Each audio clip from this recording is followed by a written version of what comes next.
Good afternoon to you all. The Sunday match is on the road again and we're looking for goals. Well, Charlton should certainly provide them this afternoon. Charlton Athletic have scored in every league game so far, and if they manage to beat West Bromwich Albion, it would push Charlton up to 7th place in the First Division. We've had a lovely warm welcome here this afternoon. One or two snide remarks as well, and that's because those of us on live television have tended to provide something of a jinx to Charlton. They played 10 times and so far it's 0 out of 10.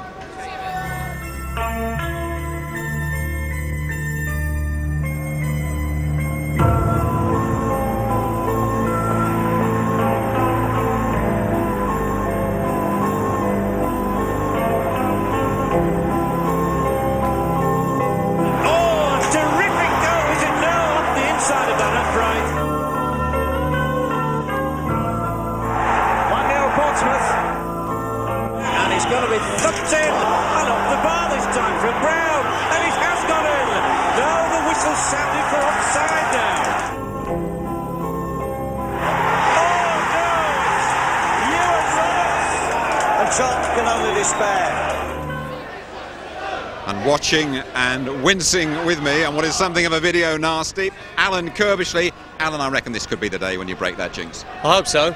I hope so indeed. We've not played that badly in them games, but we just haven't had much luck.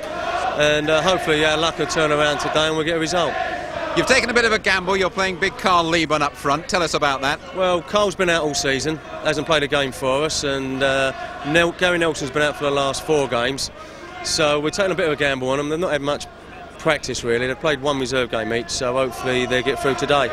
Well, a terrific incentive for you finally, a win, and you're right up there amongst it. Yeah, the way this league is that you can put 2 or 3 wins together, you're suddenly in the top 6. If you lose 2 or 3 on the spin, you're suddenly in the bottom 6, and if we win today we go 7th, which we'll be happy with. Cheers, Alan, thank you very much indeed. Well, Alan will have to pop inside and give his last minute instructions, and then we'll be back with the action. Charlton against the Albion. See you for that. To the Valley, you're looking at the plastered left foot of Simon Webster, former skipper here and a big favourite now with West Ham. Simon, when are you going to be playing again? Hopefully we're looking at the new year. Plaster comes off maybe another week, and then I've obviously got to be sensible about my sort of rehabilitation and hopefully come back in the new year. You're still a big favourite here. The big crowd behind you gave you a great reception when you came here to talk to me. What do you make of Charlton this season? The games I've come down to see, they've done very well. A couple of games have been unfortunate with the results, but the football they're playing is very good. And they're taking a bit of a gamble playing Carl Leaburn, but you fancy the big man to get a goal, don't you? Yeah, unfortunately it's Sunday and you can't have a bet, but I fancy Carl to get the first goal today here. And a lovely atmosphere, and I mean, and this pitch is reckoned to be one of the best in the league even now, isn't it? Yeah, I think it's a great pitch, and obviously, you know, hopefully the lads are going to get a good result on here today. Do you think Charlton are good enough to get right there and get in among the playoffs? Well, it's very close. I looked at Sheffield United the other day. They was down the bottom, and 1 win's taken them right back up there. So yeah, I think that they could be in there with a shout at the end. Okay, Simon Webster, thank you very much indeed. Okay, let's get over to the action, and describing it for you this afternoon, we have David Pleat, still the Luton Town manager. And first of all, it's your match commentator, and that's Alan Parry. Good afternoon. It's 2 years since Charlton returned to their spiritual home, and the Valley is now a very smart 15,000 all-seater stadium. Though I'm sure older viewers will remember the days when this ground held over 70,000 and Charlton were league champions, runners-up and FA Cup winners. This present Charlton team believes they can win a place in this season's promotion playoffs, especially when they have a fully fit squad.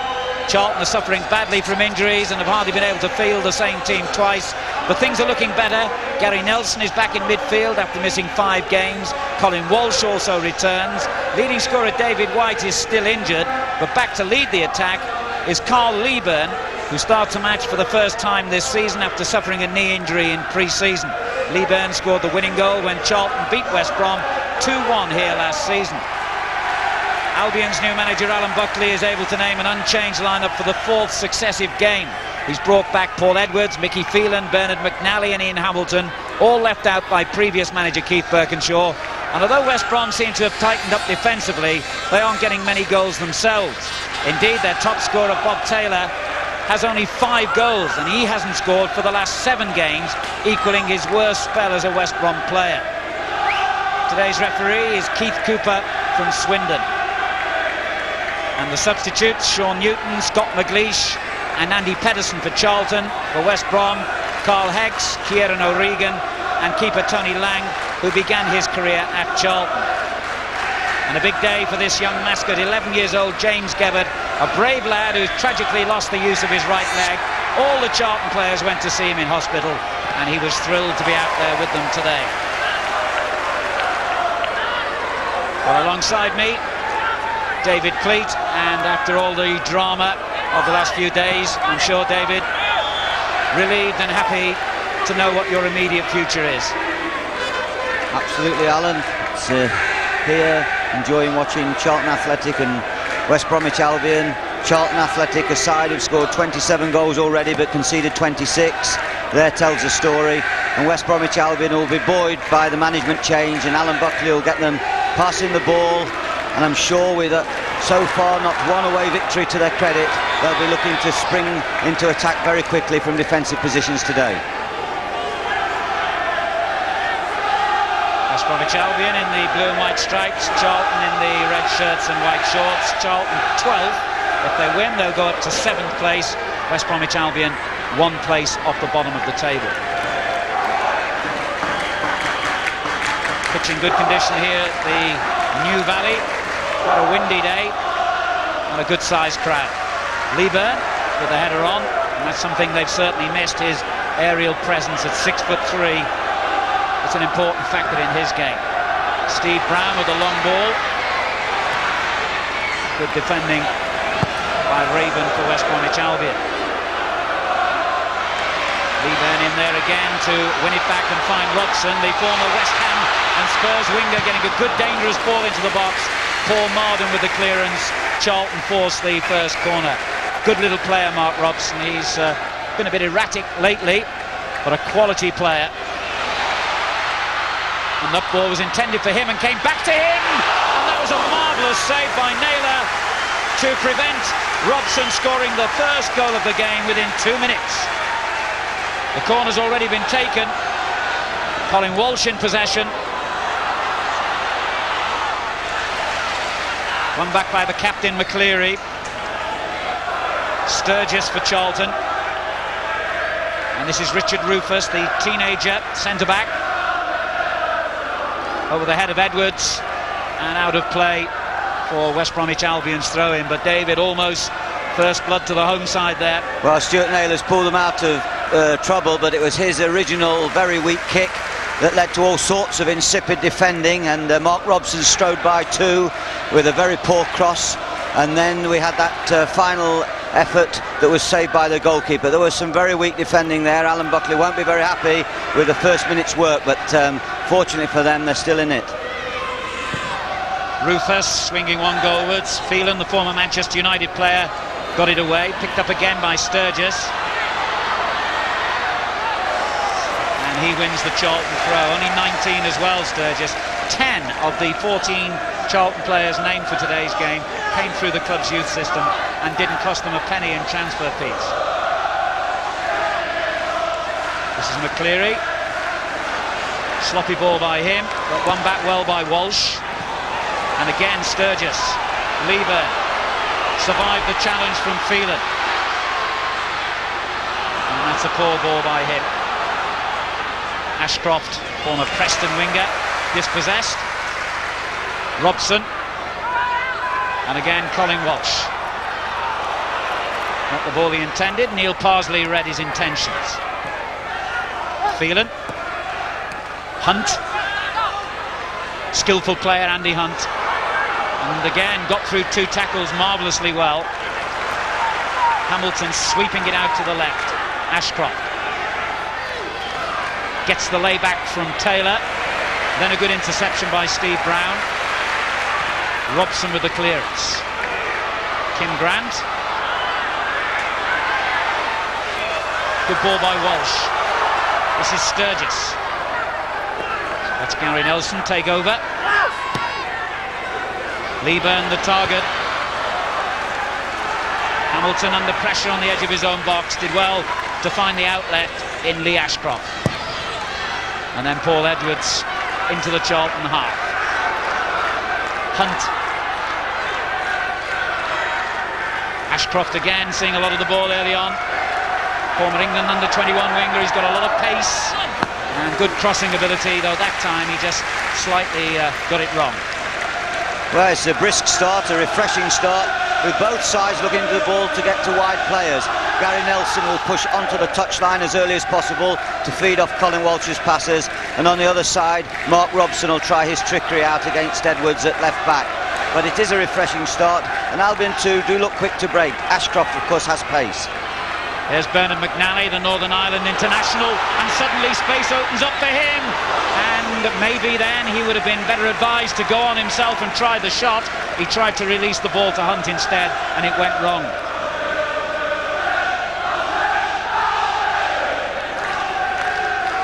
Well, it was amazing how that space opens up there for McNally, and it was just slightly too forward a pass, and he may have been better advised to go on alone. He'd done the hard work. There's Leaburn for Charlton. Brown. The run made by Kim Grant, but the ball too long for him.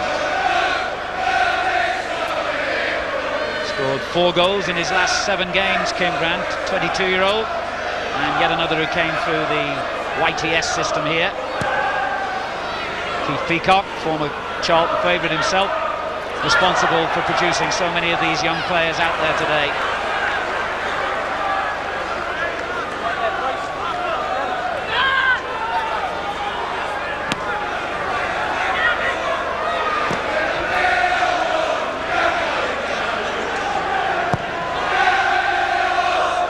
Naylor looking for Hunt, who got the flick on to Taylor. These two combined so well in the Albion attack, and they've shared a lot of goals between them in the couple of seasons they've been together, but injuries has disrupted that duo. There's Hunt again. Taylor is in the middle. Easy catch in the end for Mike Ammann, the American goalkeeper of Charlton.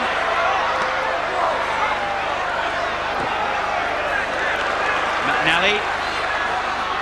Good turn by Taylor, who was then brought down by Alan McLeary. It'll be a good test this afternoon. McLeary's experience trying to help Rufus offset the challenge of Hunt and Taylor. Hunt and Taylor as a pair are as effective as any striking partnership in this league. Paul Mardon, the centre-back, has come forward for this West Bromwich Albion free kick, which will be taken by Parsley. Raven is also up there. It was flicked away, in fact, by Rufus. And now Robson. Straight back to Phelan. The layoff from Hamilton is to Paul Edwards, the former Coventry and Wolves fullback.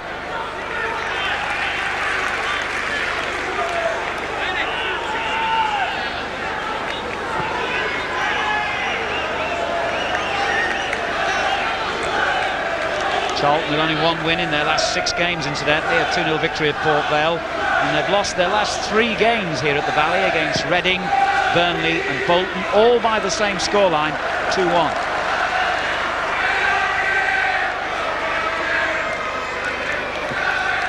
Forward by Rufus, but a poor ball by the 19-year-old.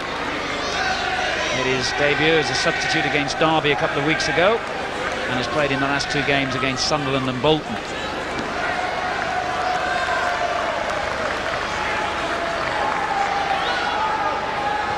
Wins another good header. Turned on then by Pardew to Robson. Kim Grant's got plenty of pace here, and good skill as well to deceive Raven's challenge.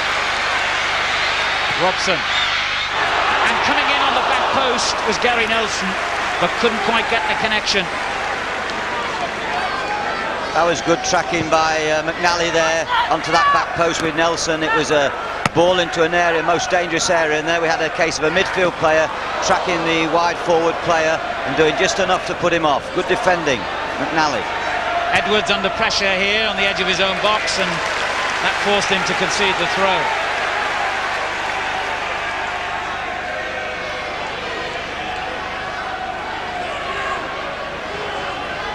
Rufus looking for Leaburn.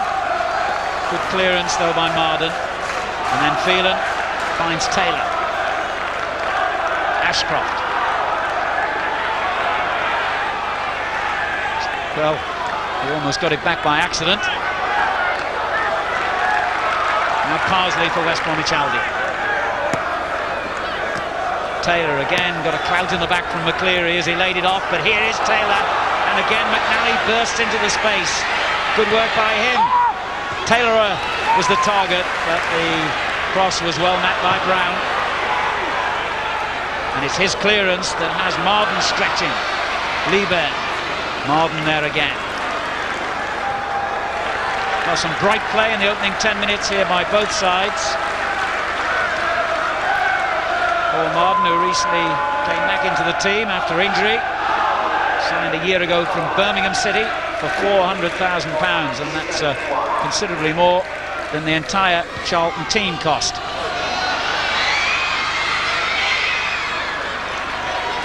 Both teams settling into a 4-4-2 shape.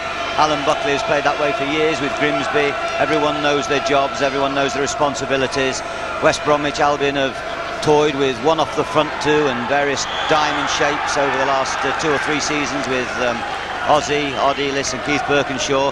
And Alan Buckley will make a very simple, straightforward shape and re-emphasise the qualities of passing the ball early.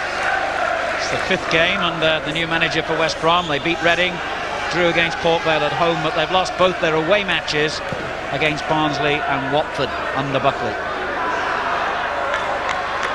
Strange that they're having trouble scoring goals, of course, because Alan Buckley was a smashing hit of striker in his own days with Nottingham Forest and Birmingham. They failed to score, West Brom, in 3 of the last 4 games.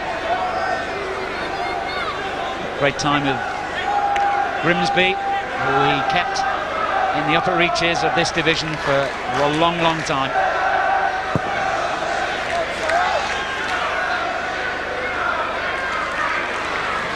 Hunt. And West Bromwich Albion get the throw in.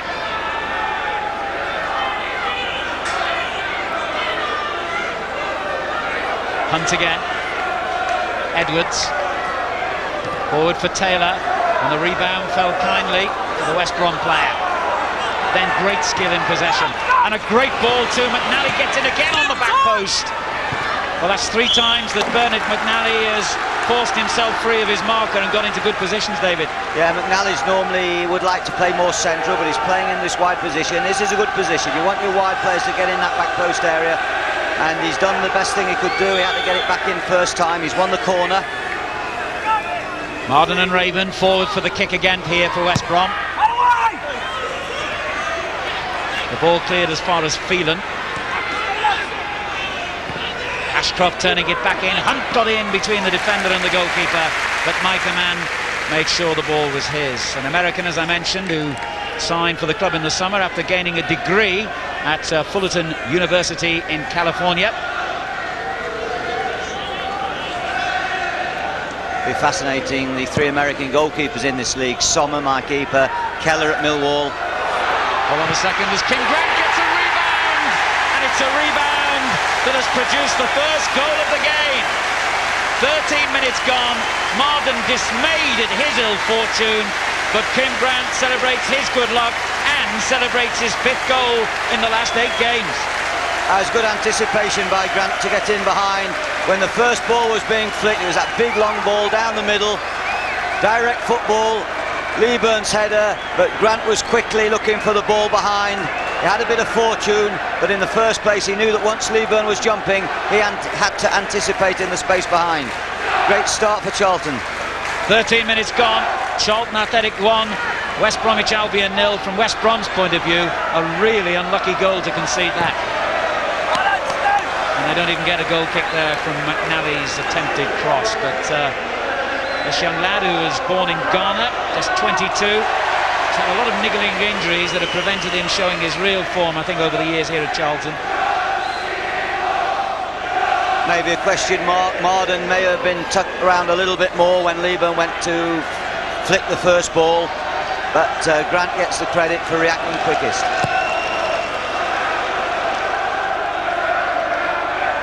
There's Leaburn, Robson. Charlton have it back again, but not for long. In fact, neither side will manage to keep it for long in that little spell. Mardon's clearance. West Brom have failed to win an away game this season, incidentally. They've drawn 3 including at Luton, and lost 6, including the last 5 away games in a row.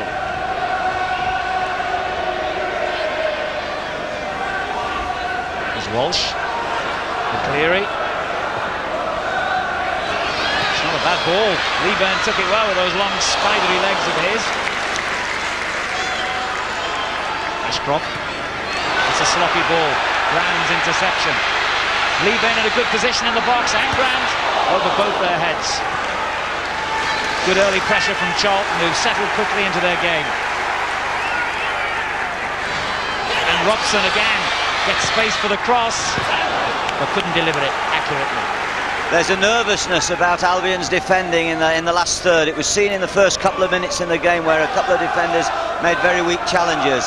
Looks to me as though Robson's got the sleight of foot to deceive him on that far side, and also even the tall Leaburn has got confident. He's having little flicks. And here goes Hunt onto that flick from Taylor. Well, that was a great opening for the equaliser from Andy Hunt. Once again, a longer ball, similar type of thing, a flick by Taylor. Hunt reacting first, striving and driving past Rufus, but that was a good challenge right at the death that just possibly put Hunt off enough. But there, for all the football that we've seen in the first 15 minutes of the game, the 2 direct opportunities have come from the flick on from the longer ball. Well, I had a feeling this was going to be an entertaining game, and nothing that's happened so far has changed my mind. Here's Kim Grant, scorer of the goal.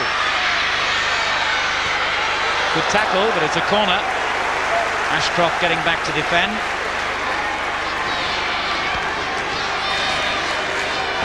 One of the problems here for Charlton. They'll be finding some room in that packed 6-yard box, but they've got just the man to do so. The tall figure of McLeary. Pardew beyond him, signalling that he wants the ball played in his area. Leaburn gets the flick on. Stuart Naylor none too happy with the defending in front of him then, I think.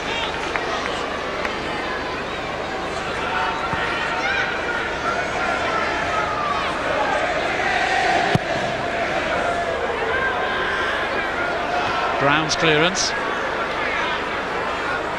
Robson loses out, and Brown did the right thing then. Kim Grant with a very good header to Carl Leaburn. Now Robson. Back again to Leaburn. Robson tried to find Grant in the area. It was a good tackle. Charlton fans shouted optimistically for a penalty, but no way. Walsh to McLeary, the captain. And Sturgess. McLeary, very much the old head in this Charlton back 4, 2 of whom are only 19. Here's one of them, Rufus. Turned on by Robson. Gets it back from Leaburn. Well, the final ball wasn't good, but it's a good start from Charlton, David. Yeah, I feel that when Charlton go forward, they're prepared to throw more bodies into that important last 25 yards. When Albion go forward with their considered passing, I just feel that they haven't got the bodies to support Taylor and Hunt. They've got to get there quickly. There's a flick on, there's Hunt chasing. The nearest player is 25 yards behind. Ashcroft's out wide, McNally's deep, Phelan's sitting. They need to get someone to support Hunt and Taylor quicker. Mardon's clearance. Now Leaburn picks it up.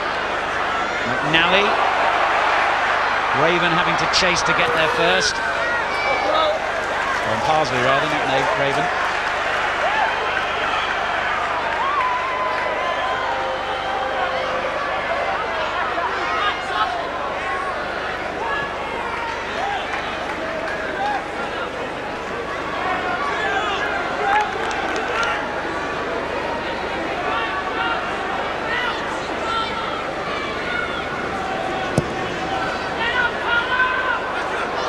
Leaburn up well. Then turned away by Hamilton. Taylor, who's won so many headers already here. Hunt just beaten to it though by Steve Brown.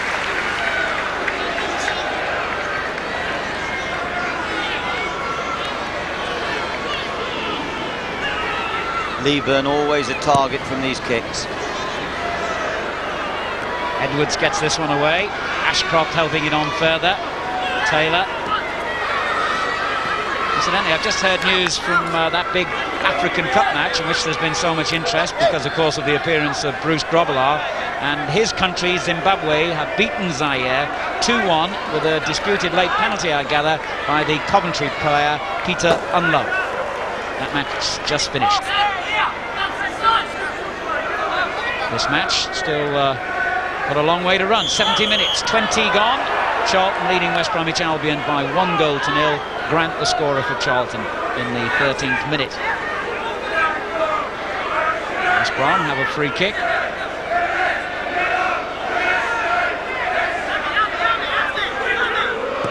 Parsley swinging it in. Taylor. Well, if there's a better striker in this division, I'm not sure I've seen him, and I would include Steve Bull in that. I'm a great admirer of Bob Taylor. I don't know what you think of him, David. Yeah, he's got good movement, he's good in the air, he can hold the ball up, he's strong on the ball, he's had a good apprenticeship. I think he scored something like 50 goals at Bristol City before he made the move to West Brom. Possibly people in the Premiership who've looked at him might feel he may lack just a shade of pace, but you can't have everything. As a hold-up player and a scorer, he is very good, and I'm sure that West Bromwich Albion, if they continue to find it difficult to get points and need to manoeuvre and to make money available to add resources, Bob Taylor may be the one to have to be sacrificed. Here he is again. Tried to feed it back to McNally. McLeary's clearance. Leaburn heading it on. Then away by Raven. Phelan did well to come and win that back for West Brom. Difficult ball then for Naylor, who wanted to angle it onto his favoured left foot, but has only given it away to Gary Nelson.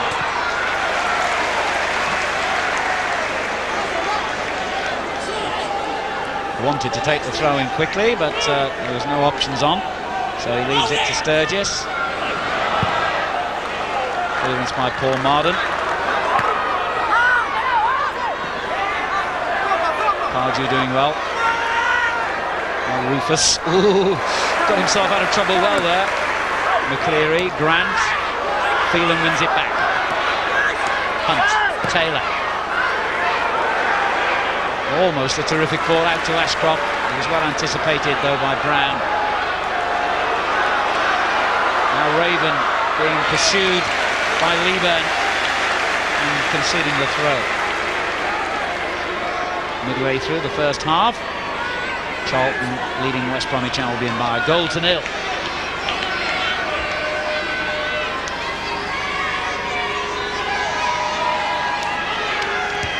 Robson, back to Brown.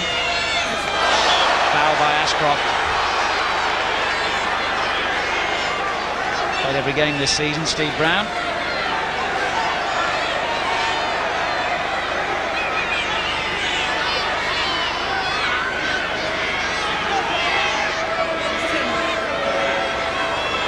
Plenty of height.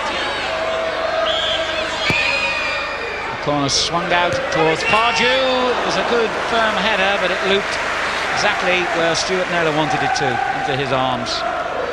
Set plays are always going to be of value to Charlton today, I feel. Leaburn, Pardew does well in the air, and Rufus also will come up and fancy his chances. He's also a 6-footer.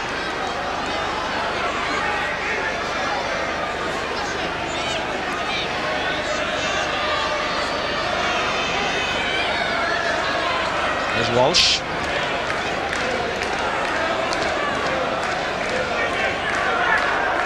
Bit of room for McLeary to move forward and find Leaburn. The layoff to Sturgess. Nelson. Walsh again. And they're backing away dangerously here, inviting the shot. And he didn't disappoint them.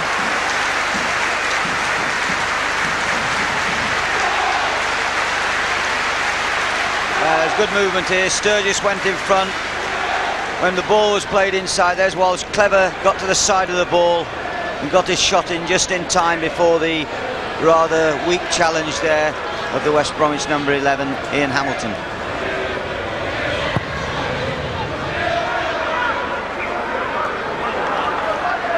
Robson to Pardew.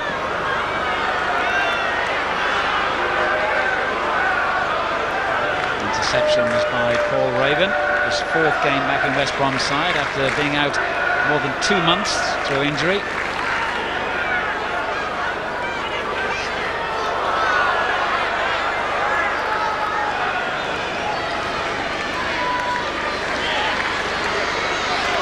It's a good early throw. Robson bursting onto it. Well defended by Mardon.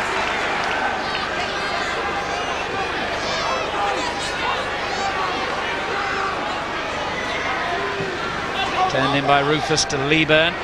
Good header on to Grant. Just beaten in the challenge by McNally. McLeary pumps it back to Leaburn. And a good layoff. Walsh. Excellent ball. Nelson. Well, he knew what he was doing there. He was quite happy for the defender to come sliding in and concede the corner. There's a little bit more edge about Charlton's play. They seem to want to get forward and support quicker than West Brom. And at the moment they're winning the game in the territorial fashion that Richard Kirbyshly will be pleased with. McLeary on that near post area. It's gone beyond him to Leaburn. Well, he's 6'3", Carl Leaburn, and he's going to win most balls played high like that. Starting a match, remember, for the first time this season after being a substitute last week at Bolton.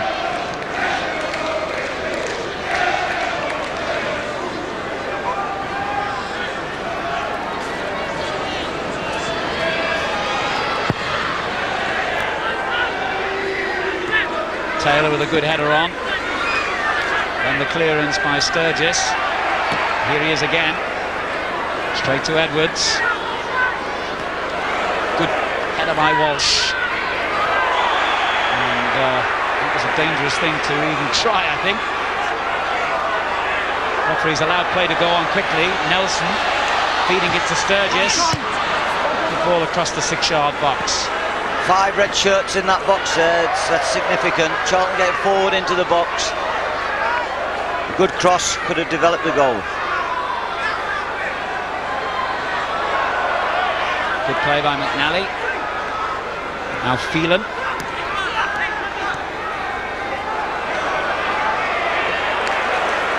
Well played, Leaburn. Robson turning it back again to the tall number 9, who's done really well here to find Nelson. Great play by Nelson! Oh, he almost managed to sneak it in on the near post. Gary Nelson, unlucky. Well, that's naughty Nelson for me, because he done so well after Leaburn, who's working so hard, had freed him. I really did feel there he might have used his hands incidentally. The referee didn't spot it. But then when it's come to Nelson and he's won the ball easily on the inside of Parsley, it really should be across the goalkeeper's other side, hard and low. The merest touch would have resulted in a goal for another red shirt. But he's gone for the option on the near post and he's failed. Here's Grant. Hunt wins it back for West Brom. McNally. Taylor. Good work again. McNally. Just dwelt a little too long in possession there.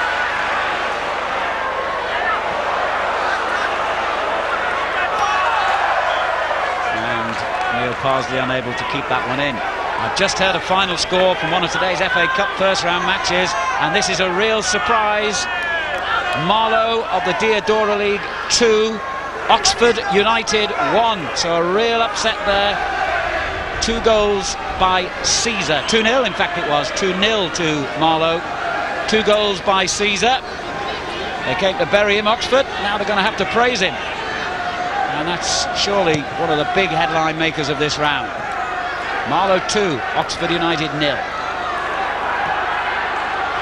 Walsh turning it forward. That is a final score, by the way. The match kicked off early.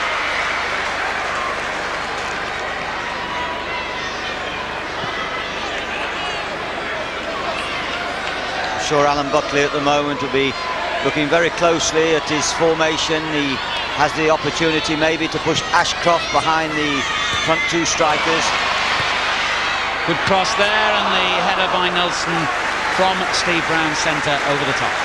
The reason being that at the moment Charlton are coming forward too easily and they're getting too many goal-scoring positions.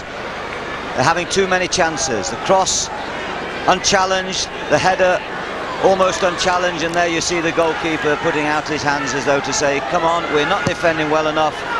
We want some leadership here at the back. You mustn't rely on me. But at the moment, Charlton are breaking West Brom down too easily, I feel. 15 minutes to half-time. Charlton lead 1-0. Hamilton with a great ball. Ashcroft. Edwards. Taylor. Slides it back again to Ashcroft. Good run by him. That looked a foul to me. Referee waved play on though. Great ball to Sturgess. And that was a foul.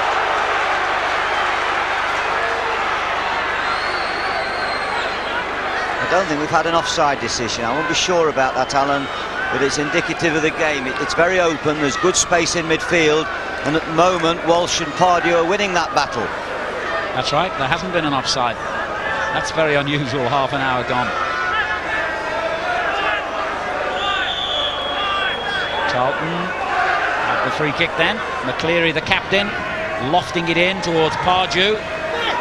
McNally gets it away from danger. And suddenly Taylor is all on his own. He might have to keep going. Support arriving now from Ashcroft and Hunt to his right. Got caught in two minds in the end, Bob Taylor.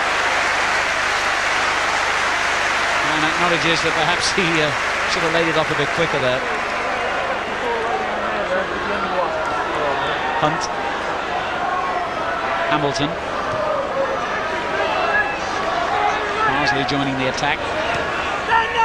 Taylor was unlucky.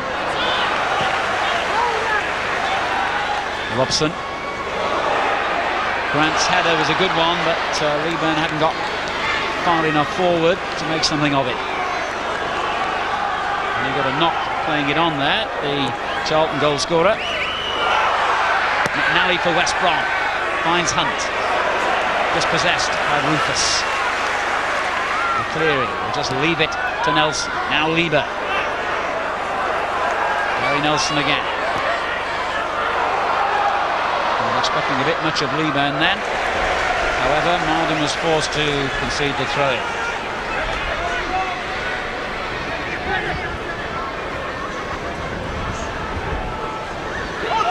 Stuart Naylor assesses the danger and organises his defenders. Sturgess belted it against Phelan.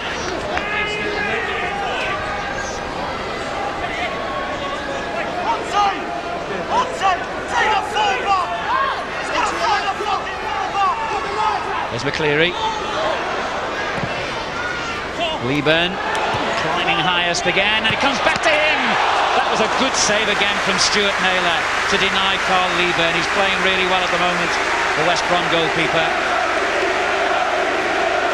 Well, he's a big hero, Leaburn, because when he first came here he was the butt of the crowd, and he's worked hard at his game over the years. The lanky Leaburn, there he is, fighting for that ball and hitting the ball unerringly, really. A fine save. Saved two certain goals for me now, Naylor, from Robson and Leaburn. Here is Robson. It's a good square ball, and the shot, which took a bounce right in front of him from Walsh, was again well read by Naylor.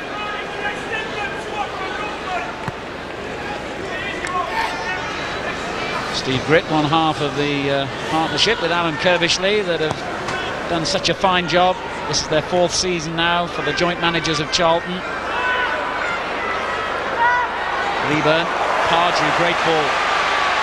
There's Gary Nelson again. And you can't accuse him of not shooting often enough, can you? It's a corner.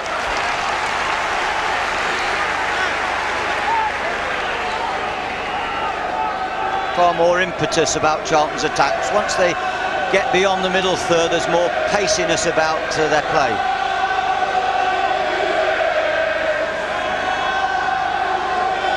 Richard Rufus, the latest problem for the West Brom defence to deal with. He comes forward, Leaburn in behind him.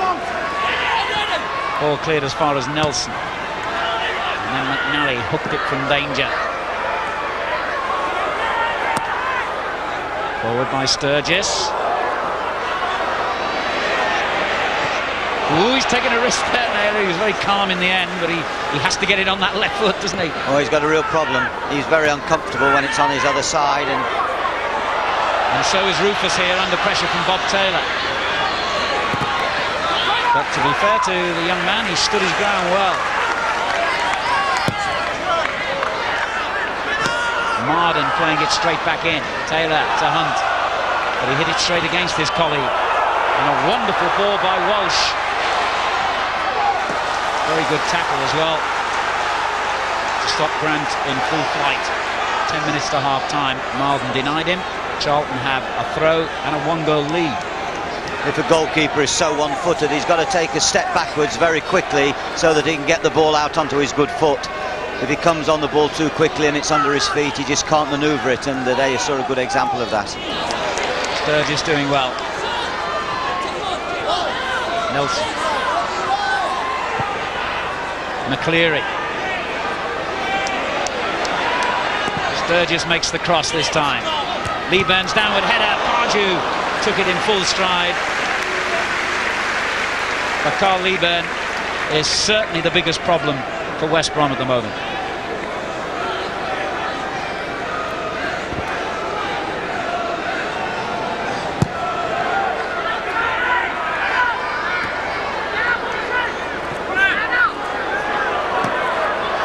Walsh doing well to scrap away there in the middle of the field and win the throw. Man who will have a permanent place, of course, in Charlton folklore. Colin Walsh scored the winner when the club returned to the Valley 2 years ago in their first match back against Portsmouth. Referee deciding there that Charlton nicked a yard or two on the throw-in, so it goes West Brom's way. Frankly, I think it should have been theirs in the first place.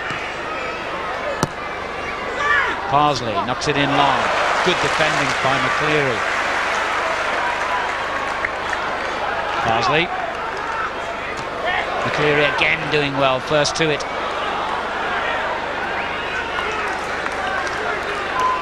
Ashcroft can't get the ball on the left-hand side of the Albion defence. He's probably only had 3 or 4 balls swung at him. He's either got to tuck in a little bit more, or he's got to try and involve himself in the play. At the moment, he's a peripheral figure. Leaburn's downward header, Pardew bursting through. Naylor's there again.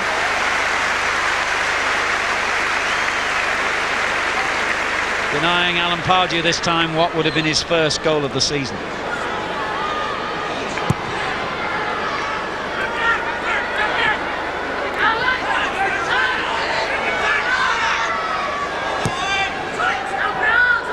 Nelson.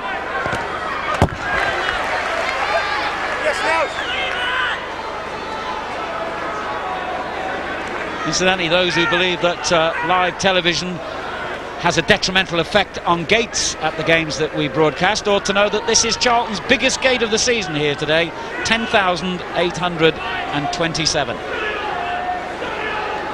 76th. A few more have just drifted in. It's also, they paid. It's also insanity, isn't it? And they've lost 3 home games prior to this one. And here's Grant trying to force his way through the heart of Albion's defence.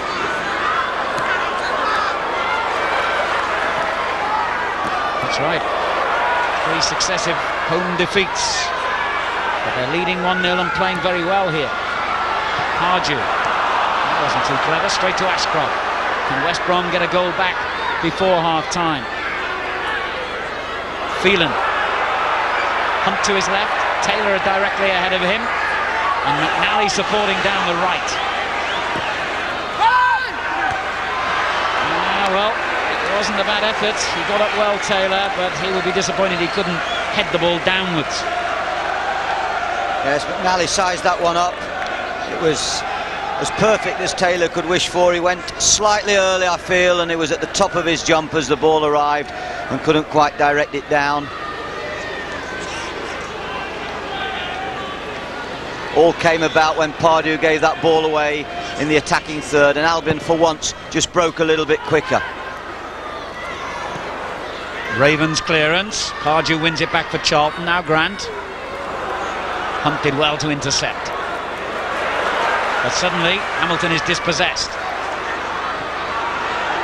Leaburn making life hard for the defenders here, and I think that there was a bit of a misunderstanding then between Raven and his goalkeeper. Raven would have wanted more advice than he got. Here's Walsh. 5 minutes to half time. Charlton good value for their lead, it has to be said. Sturgess for them. Chose a difficult route. McNally. Parsley knocking it long for Hunt. Now Taylor. Edwards. Whoops. Got to take the ball. Got away with it. Hunt.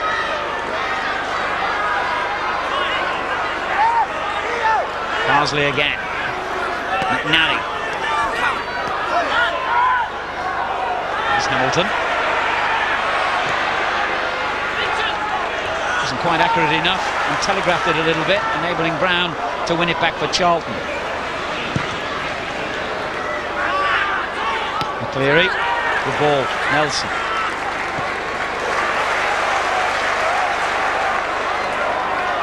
They certainly haven't been playing like a side only halfway in the table, Charlton, in this first half. But West Brom putting together some nice football now as well. And to be fair to West Brom, they don't look like a side one off the bottom. There's certainly potential at West Brom to be doing a lot better in the league than they are.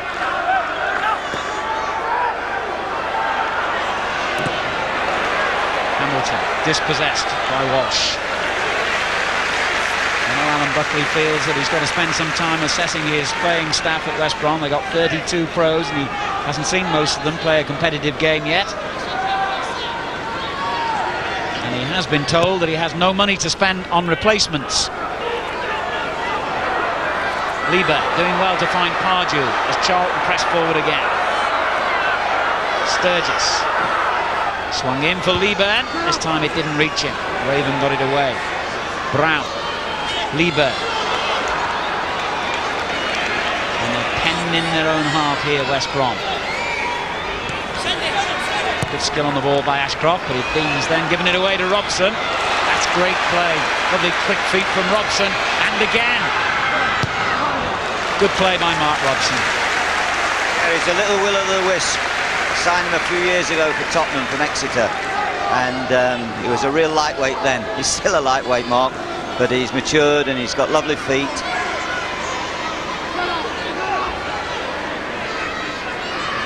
Rufus, good looking ball, and Nelson couldn't quite flick it on to Leaburn. However, it's won back again by Brown. Finds the other fullback, Sturgess. A little bit optimistic from Paul Sturgess, who's never actually scored a league goal, the 19-year-old. Getting his chance now as a regular left-back since Scott Minto was sold to Chelsea. In fact, he hasn't missed a game this season, Sturgess.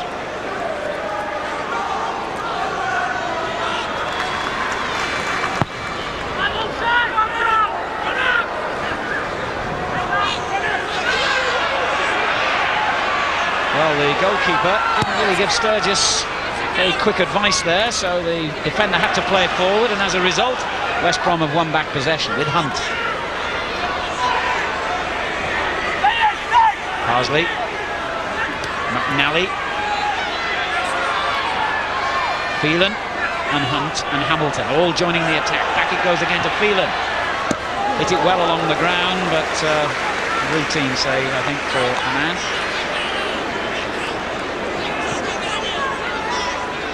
Only 23, this American, and hasn't really been given much to do, in all fairness, has he, David, in this first half? No, he hasn't really been troubled. There was Taylor's header that drifted over the bar. There was one or two balls crossed from wide positions that he's picked up at the near post, but he's gone in and he'll have plenty of energy to pick his cup of tea up.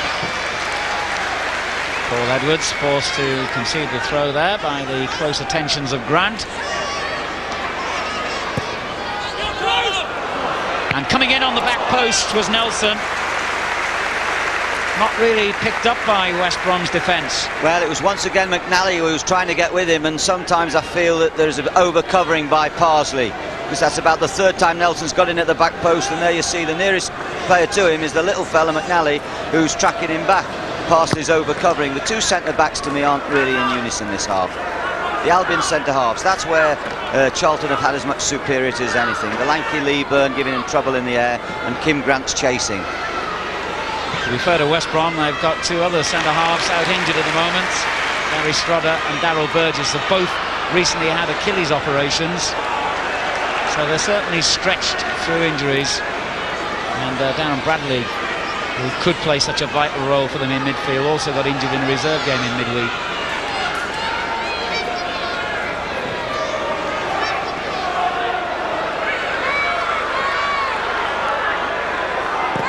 Charlton anxious just to keep possession now and see out the first half with their lead. But West Brom have it with Parsley. Hunt.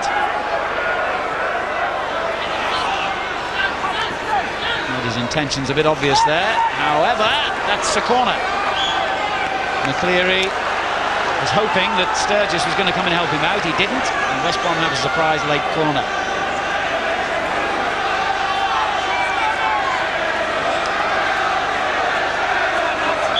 Mardon forward. Raven is beyond him.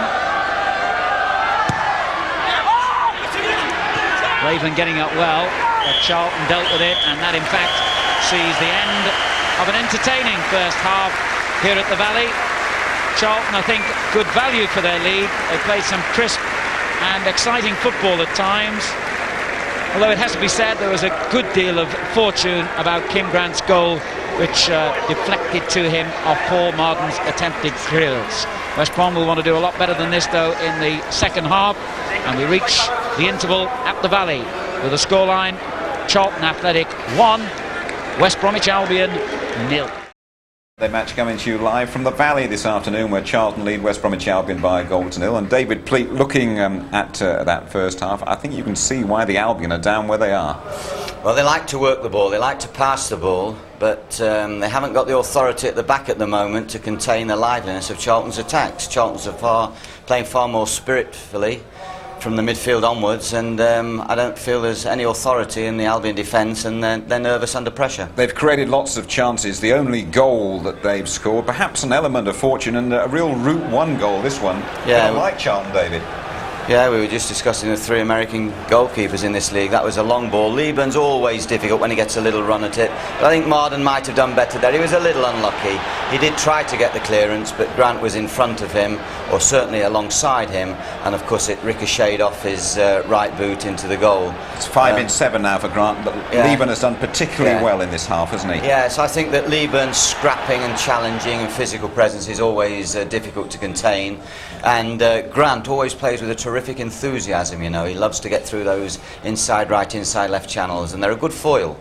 The little winger Robson, a fellow I think you bought from Exeter for Tottenham at one stage. He's been clever and tricky, and he almost got a goal here. Yes, he's two-footed, Mark. It was a marvellous save, really. It was his at full stretch, Naylor. Couldn't have done better, but I thought they started very sloppily. That was about in the second minute, and it came after some woeful defending. Big Leaburn, though, they're playing his first full game this season. I think they love him here, and he very nearly rewarded his fans with a goal. Yeah, once again, when you get a big man jumping, it's hard to get the ball away cleanly. He may not win the header, but the defender finds it hard to get away cleanly. And when it dropped, Leaburn was quickly onto it and hit that shot.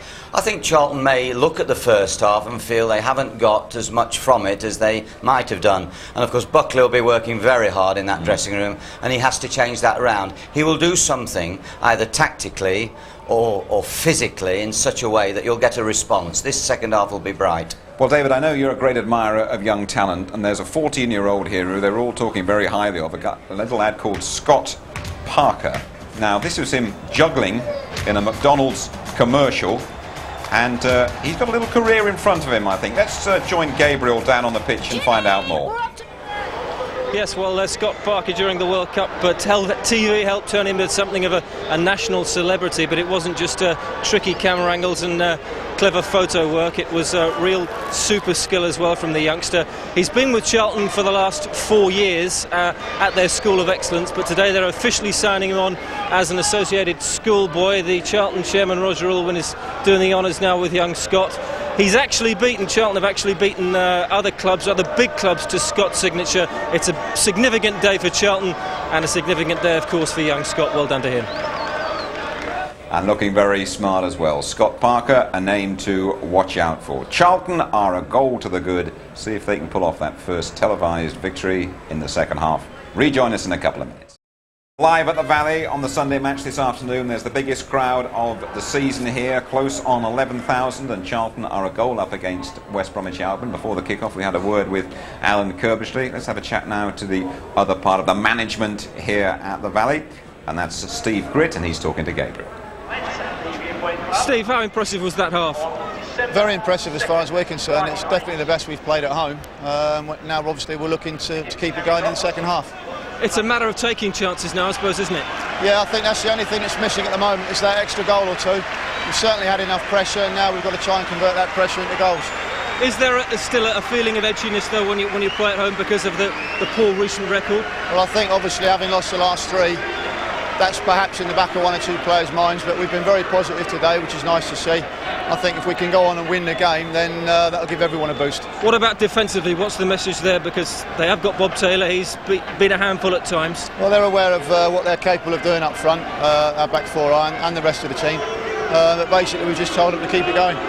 As far as Charlton are concerned, and as far as you're concerned going forward, when you look at the team, goals haven't been a problem, have they, this season? No, they haven't. We've managed to score in every game so far this season. It's been well documented. Perhaps we've let in a few too many. So I'm hoping, keep my fingers crossed, that we keep it all going today. Perhaps another couple of goals and a nice clean sheet, and then everybody will be happy. Thanks, Steve. Thank you. Well, Charlton Athletic haven't won here at the Valley since a 3-0 victory against Watford on the 1st of October 6 weeks ago. West Bromwich Albion haven't won away from home since the final day of last season, that famous 1-0 victory at Portsmouth, which of course enabled West Brom to stay up and meant that Birmingham City were relegated. West Brom won only 4 out of 23 away matches last season, and it was their away record therefore that obviously plunged them so close to relegation. Charlton Athletic leading 1-0 here, get the second half underway. Edwards with a rather awkward clearance, getting it forward to Ian Hamilton. Parsley just lost possession but did well to regain it. And I'm certain that Alan Buckley's half-time words to West Brom will be to get players forward more in support of the strikers, Taylor and Hunt, who've been a little bit exposed, a long way back from their midfield players for most of this game so far. And also to tighten up defensively, I'm sure.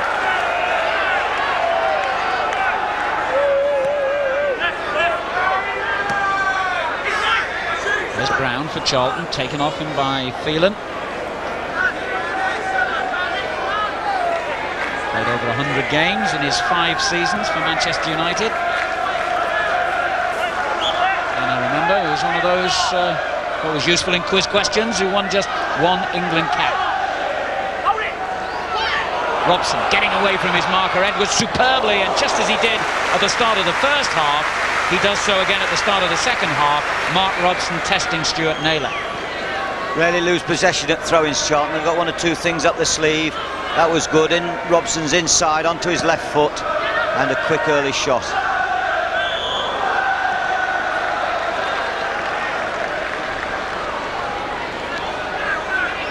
Remember, Charlton will go up several places to 7th in the table if they win this one today.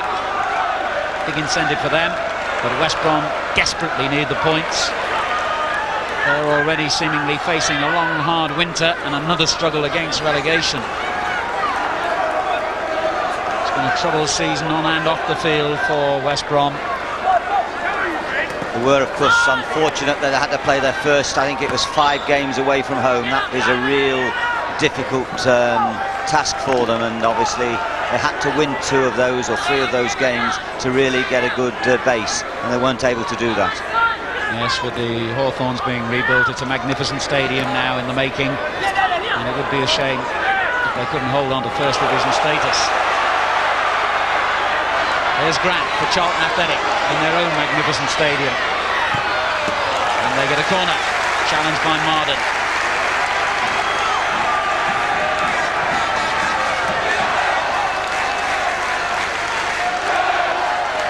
Once again, it's the signal for the captain, McLeary, to come forward. They've taken the corner quickly. McLeary had his back turned then. Didn't matter anyway. The cross never reached it. And Grant is dispossessed by Taylor.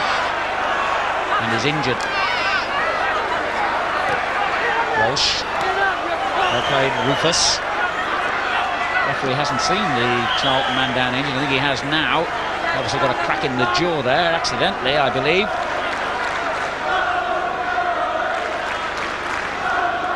And that must have been painful.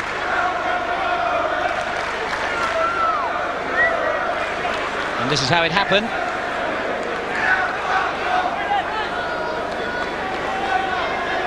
Yeah, it was a genuine attempt to win the ball by Taylor. His elbow just caught him accidentally. Well, so far there hasn't been a hint of a booking. There hasn't been an offside decision, I think, so far. And the players really have a lovely day. Although it may be grey, there's not a lot of wind, and the pitch is absolutely magnificent, which is a testimony to the groundsman here, the ex-Charlton player and Barnet and Stevenage, very popular lad, Colin Powell.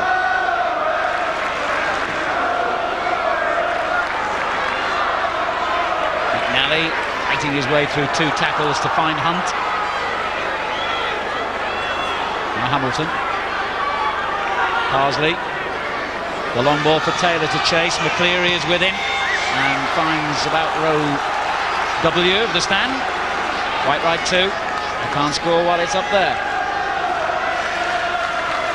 Bit of activity on the substitutes bench at the moment, which I don't think the referee has seen, by the way. I think Charlton are about to make a change. He has seen it now, and so he delays Bernard McNally taking the throw. It's Sean Newton who's coming on, and the man going off is Steve Brown. I can only imagine that to be an injury, although he seems to be running pretty freely. I can't think that that could be a tactical substitution. Sean Newton, who can play in defence, but is basically a midfield player, yet another 19-year-old. Quick and skillful, confident sort of player, I gather. And he has gone in at right back for the moment anyway.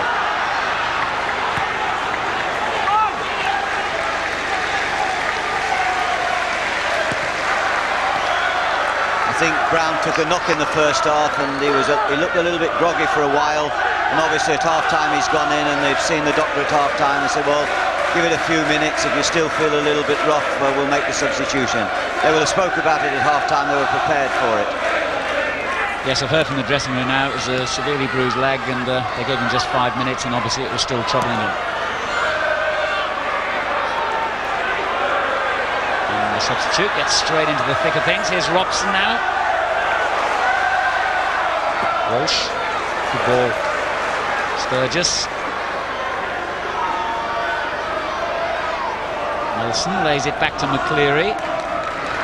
Sturgess has carried his run forward. They couldn't take the ball properly. Phelan. It's a clumsy ball straight to Robson, who skips over the tackle and finds Leaburn. Grant in a good position, far edge of the box. He looked for him. Robson! 2-0. However, it's been ruled out because the linesman has flagged for offside, and even before he could enjoy his celebrations, Robson is disappointed. Well, my first thought there is sympathy for Charlton. We see this again. Phelan makes a mess of his pass. Robson skips away from him, goes through the middle. When Leaburn is released, he does the right thing. He tries to cross it hard and low, bisect the last defender and the goalkeeper. There we see it go in as it's cleared away, quite clearly as Robson drives it in. Well, that's close because two defenders between the man and the goal, one of whom may be the keeper. I think Charlton have been very unfortunate there not to get the second goal. It certainly seemed from the replay as though Mardon was playing his man onside there. And West Brom get a lucky break, but they will feel that they got an unlucky break when Charlton scored in the first half. Here's Robson again, who could have had 3 goals today. There's been 2 marvellous saves by Naylor, and now an offside flag. I think that is the first offside decision of the game, ironically, David. Yeah, it's all. And it's cost them a goal. The game is full of ironies. Well, at least that linesman hasn't got to attend or to contend with a vociferous crowd behind him, because he's lining in front of the portable dressing rooms. He hasn't got any crowd behind him. Here goes Robson again on another good run, leaving it to Leaburn, who leaves it in turn to grab. Oh, that was close. They almost released Gary Nelson into a goal-scoring position. And West Brom have got a battle on their hands here, because Charlton have started the second half as brightly as they began the first.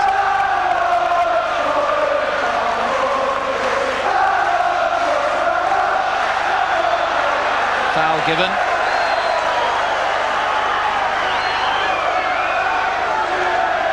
Mardon has to go back and organise his defence.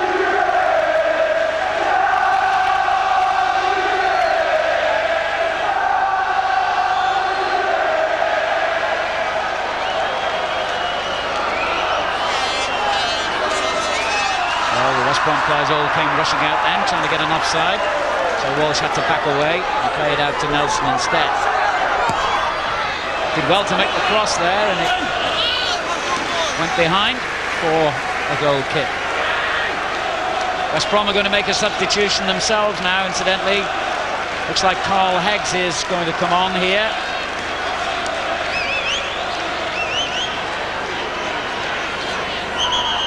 And I think the man he's going to replace is Andy Hunt. Again, whether that's an injury or technical. He's had injury problems, of course, all season, Andy Hunt. So the former Newcastle man is replaced. Heggs on in his place, who played quite a few games early on in the season, when Hunt was injured, in fact. Began his career at Derby County. Strong and quick player.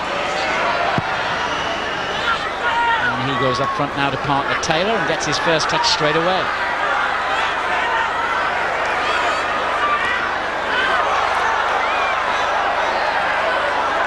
Edwards.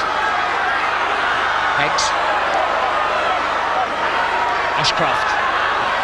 Good ball to Heggs. And a good cross. And there's the equaliser. And who else but Bob Taylor? Well, they talk about inspired substitutions. That was one. Heggs was involved 3 times in that move. Fine volley by Taylor. But it was Heggs' determination, and Ashcroft, a very good reverse ball by Ashcroft. Give him credit here. As you see him come in and reverse that ball, Heggs lets it run, and he puts it behind the defenders, who are all running back to protect their goal. May have got a slight deflection, but the hit was clean and the volley was nicely taken.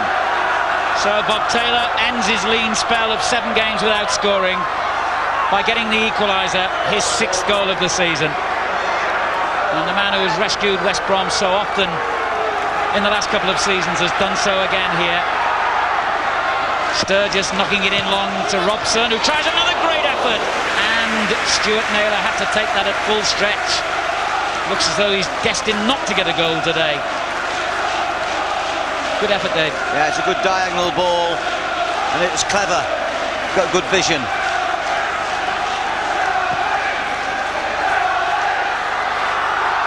And Rufus suddenly finds Heggs bearing down on him. It's funny how often at this stage of the season Bob Taylor seems to go a few games without getting a goal, and then goes on to get well back on his 1 goal every 2 game average. He scored 37 in his first season at West Brom. 21 in his 2nd season. Been a terrific signing for them. And comes to their rescue again. But there's a lot still to do for West Brom here. Charlton will believe that they should have had a 2-goal lead before Taylor's equaliser.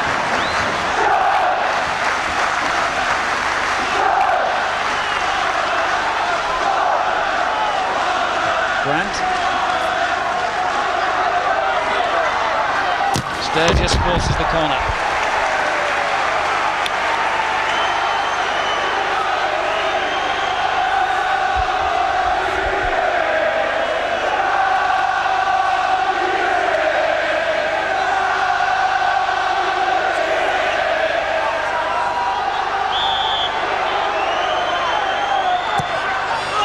Looks good as well. Everyone missed it. It was an inviting ball, and suddenly Heggs breaks loose for West Bromwich Albion, revitalised by that goal.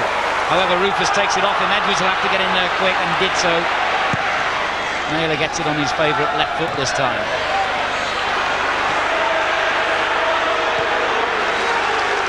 And has kicked it out of play there because it's McLeary, I believe, has gone down injured. Now, a lot of controversy over that disallowed goal, and we can have another look at it here, David. And the important thing to remember, of course, as well as the goalkeeper, there has to be one other defender between the final attacking player and the goal. Was that? Well, as he strikes it, it's quite possible that at that moment in time there was only the goalkeeper. And he also may have considered, although the linesman wouldn't have been sure about this, that he might have been impairing the goalkeeper's vision. It was unfortunate for Robson. If you're splitting hairs, it is possible that that might have been a worthy cancellation. But Robson struck it so well, and I don't really believe the goalkeeper would have saved that ball. It's unfortunate for Charlton, and it was a good build-up. It could turn out to be a crucial point in the game as well, of course, because it was only, a minute or so later, 2 minutes at the most, I think, that West Bromwich Albion went down the other end and got their equalising goal. And on such moments do matches turn. Yeah, I think it's fair to say to the linesman, to the letter of the law, as Robson strikes that ball, there is an offside. And then you have to say, was he interfering in play? The goalkeeper would say he was in probably his line of vision. So maybe the decision wasn't as harsh as we first thought. I'm sure Charlton Athletic fans in front of us here will have a wholly different view on it, but they would, wouldn't they? Well, one thing it has done for neutrals is set up a terrific final half an hour here. Here goes Robson again, and he's done well again. Good play by Robson. He's had a very good game. Sturgess forced to defend. Charlton are going to have to come forward now, looking for this second goal. And West Brom might fancy their chances of hitting them on the break here. Certainly given a different complexion to this match. That Bob Taylor equaliser.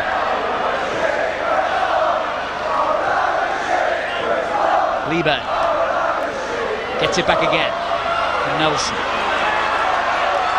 Walsh. Pardew.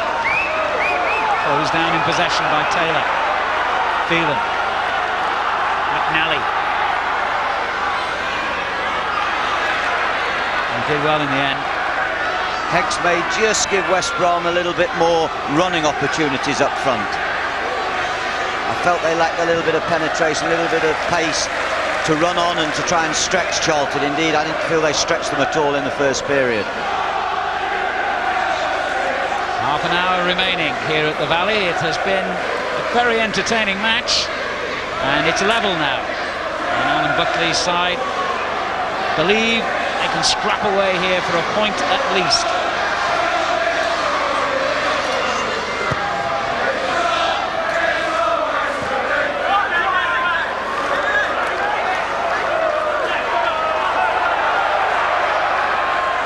Leaburn.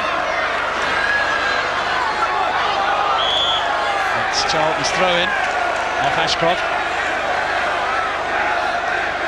Thrown in quickly too by Newton. Robson does it again. Lovely bit of trickery by him, and he gets the corner off Edwards.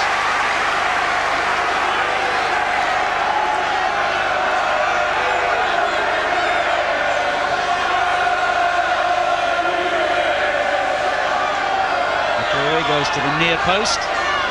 Leaburn around the penalty spot. Oh, and has beaten everyone in the box, and it came to Grant, who was the most surprised of all, and he couldn't accept the gift. Nelson. Another corner. Amazing that. He got through a whole crowd of bodies, and he thought, what's he doing at my feet? And by the time he thought that, it had gone.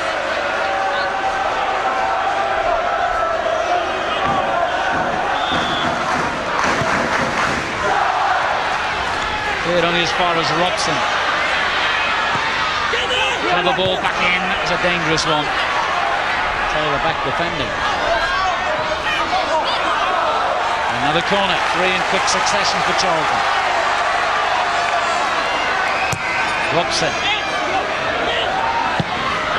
Mishit shot, but almost found Leaburn from Nelson, who gets it back again. And another corner.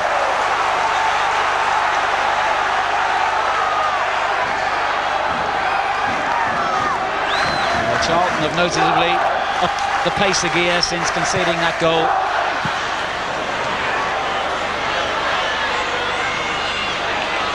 Heggs doing well.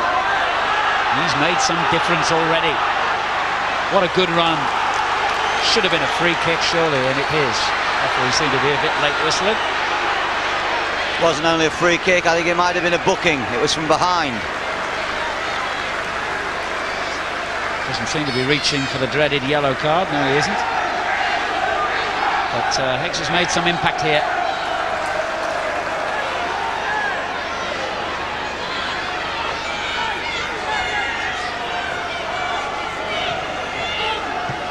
And is found again by Parsley. Goes back to the fullback. Hamilton.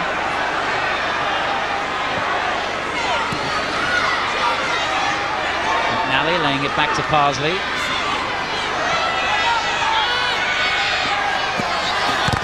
And he forced Sturgess into a problem. Well played, McNally. Good ball into the middle as well. And that could easily have been a second as Ashcroft came in unnoticed by the Charlton defence. West Brom almost took the lead. Yeah, it was weak defending out on the left by Sturgess. And when the ball came in, I think Ashcroft might have done better with his header. At least he took up a good position and he was tracking the far post when the ball was crossed. Terrific work by McNally, and you feel that had that chance fallen to Bob Taylor rather than Ashcroft, who's not the greatest header of the ball by his own admission, then a goal could have resulted. He's won a throw-in now, former Preston winger. Heggs has got away from his man for the throw. They've suddenly gone a bit sloppy at the back here, Charlton. And they've conceded another corner. It's amazing this. They've almost hit the panic button after conceding that equaliser. But they've got it back now. Nelson. Not for long. West Brom slide in again, and there's the West Brom player down injured. I think that's Parsley, is it? Can't quite see him from here.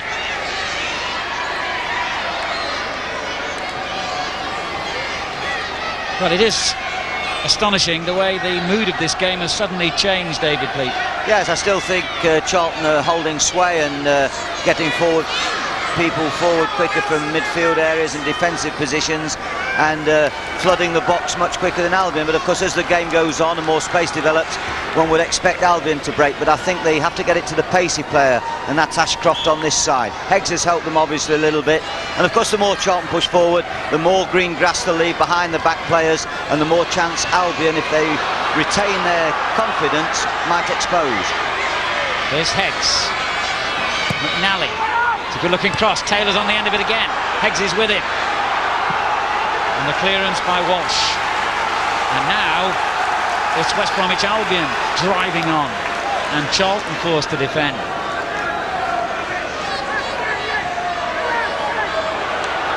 Heggs.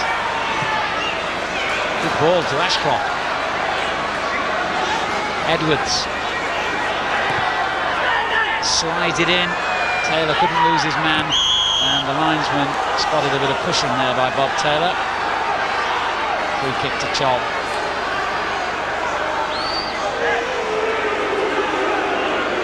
He's continuing his protest, the Albion goal scorer.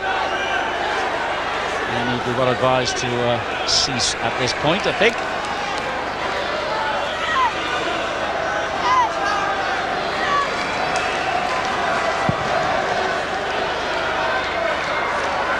Leaburn, a good flick on, cleared by Mardon.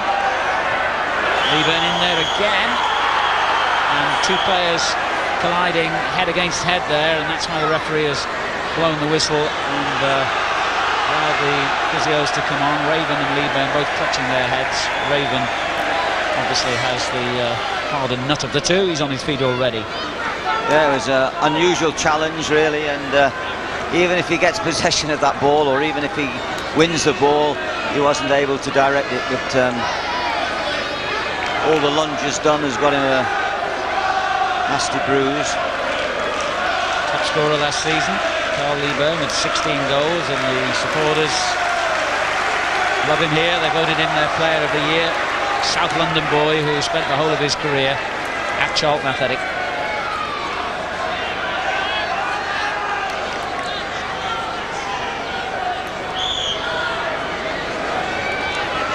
So midway through the second half, and it's 1-1. And difficult to judge at the moment which way this game might go. Edwards. Clearance by Rufus. Phelan knocks it in and was then adjudged to a foul. Pardew.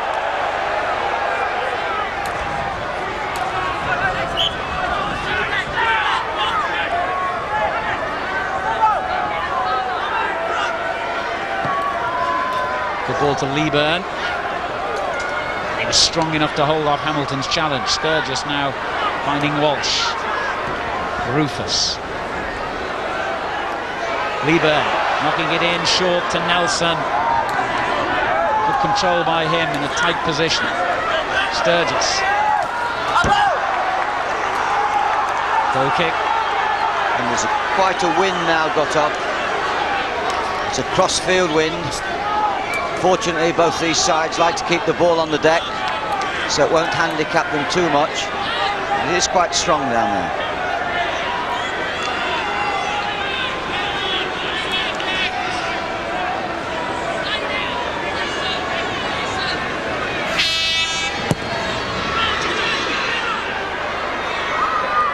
Good header on by Phelan. Now Leaburn.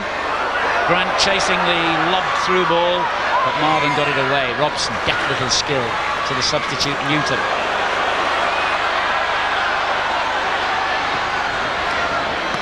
And again to Robson. That could be useful. Leaburn climbing high. Great shout for handball as McNally got it away.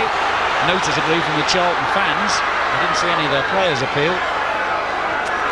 And the referee saw nothing. Now Taylor at the other end. Rufus across to challenge. Heggs in support. It was a tight little ball for him, but he's done well again here, Heggs. And Ashcroft coming in again. And for the second time in a matter of minutes, Lee Ashcroft has had a great chance with a header to give West Brom the lead. Well, good play by Taylor, good shielding, good play by Heggs to take it on, a fine cross, and Ashcroft, there's an example for every wide player. Get in that box and he'll score goals. He should have scored then, but it was once again a good position. Give goalkeeper credit, a fine save. There's Taylor. Good turn again in possession. And then Heggs. Heggs has made all the difference here. It's a rather ambitious effort from Hamilton. But I think Carl Heggs' performance since he came on just a few minutes ago has really fired up West Brom. That was a clever release of that pass. When Heggs gets round here, he lifts the ball perfectly, really, a perfect ball. Nice time jump as well, good save. Leaburn, great header on, away by Raven. Parsley under pressure from Grant. Sturgess. Grant. Walsh's lay off to Nelson.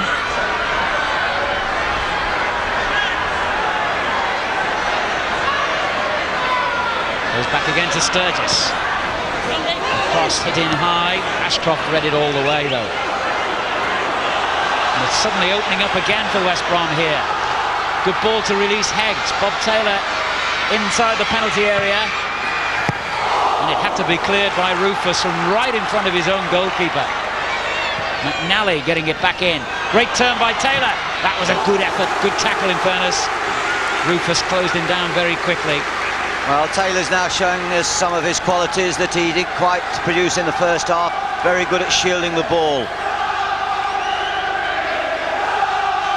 Come on, you baggies, is the cry now from the travelling West Brom fans behind this goal they're attacking. As they are now unquestionably looking the better side at the moment. Mardon got his head to the corner as well and still got a foot to the loose ball. But now it's Charlton's turn to counter-attack. Leaburn. Oh, that's a very good ball. Walsh. And Leaburn's carried his run forward into the penalty area. Well, if he meant that, he might have caught the goalkeeper by surprise, but I'm sure that was an attempted cross. He's done well, Colin Walsh, this afternoon. He's kept the ball tight. He's been the main instigator of most of the moves, passing the ball sensibly from midfield. There was a moment when I think he looked up quickly, thought about going on the outside, and then he realised the early cross would be better. But of course it sailed harmlessly beyond the back post.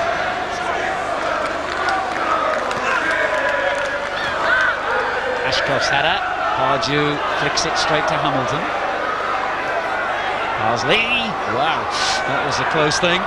Taking a couple of risks at the back here. And as Mardon plays it forward, Heggs is offside.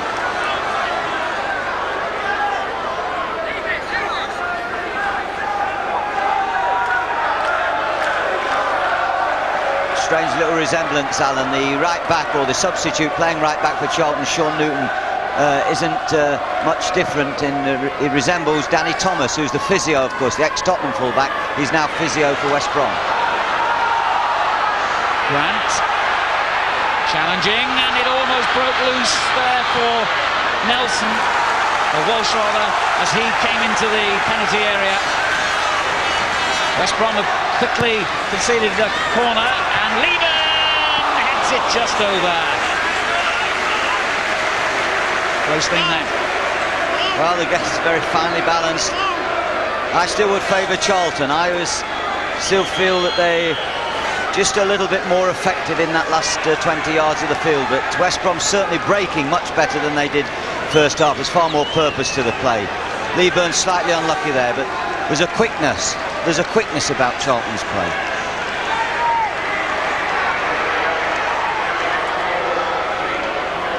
West Bromwich Albion, by the way, while you were watching that replay, have made a substitution. Kieran O'Regan, the Republic of Ireland international, has come on. He's only made one previous appearance as a substitute this season. He's replaced, just looking around quickly, it looks like Phelan.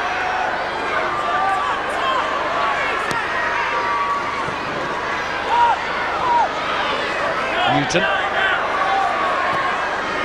Swung in for Leaburn. Well, that wasn't a bad effort by Walsh, and it deflected off the defender, so it's a corner. 15 minutes to go. Charlton 1, West Bromwich Albion 1. And I'm glad to say both sides obviously going for the winning goal here, not settling, certainly not West Brom, who could be forgiven, I suppose, for settling for a point. This is O'Regan.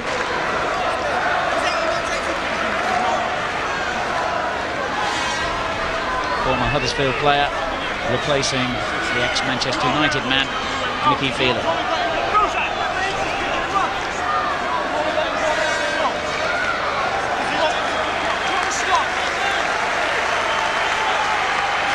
Charlton's corner then.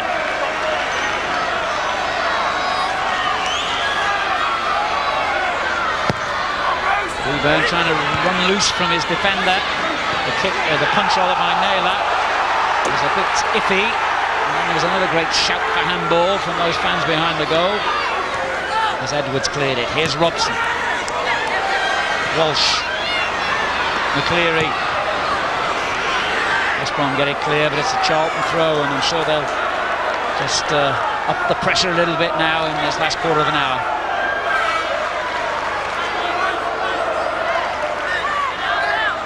Richard Rufus putting it in long for Leaburn, and again Pardew turned it in behind Walsh. Now it comes to Newton. That wasn't a bad effort by Sean Newton. Very high percentage of goal efforts today, particularly by the home side, but West Brom too in the last 20 minutes have shown that they can get forward. But Charlton particularly will rue the fact, if they don't get more than one goal, that their amount of efforts should have really been capitalised upon.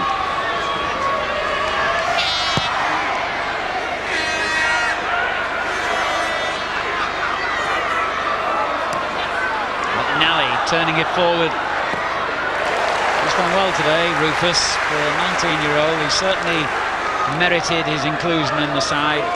Combined well with McLeary at the back, and will be very pleased with his performance, especially against a tricky player like Taylor, who lays it off here towards Ashcroft.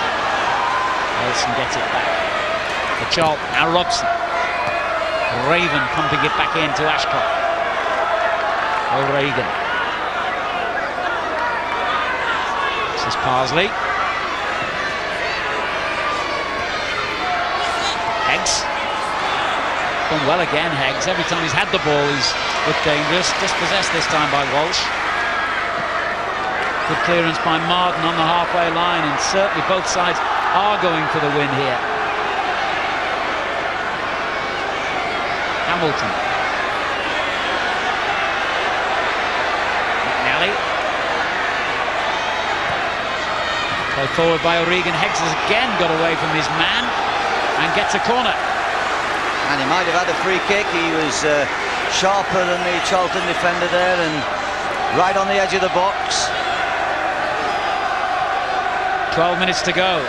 That tackle by McLeary on Heggs has given West Bromwich Albion a corner, giving them hope again. But they can still force a winner here. Goes in high towards Taylor, but Leaburn got even higher. And find Robson. Lovely little layoff by Robson. Newton just pushed it too far ahead of himself and enabled Mardon to get round and clear.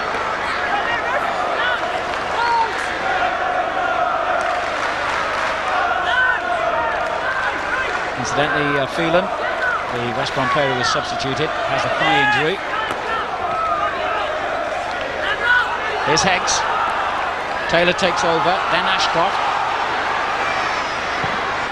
Well, that was a dangerous little ball because it flicked off the defender as he came in. And it wasn't an easy one to judge for Ammann in the Charlton goal.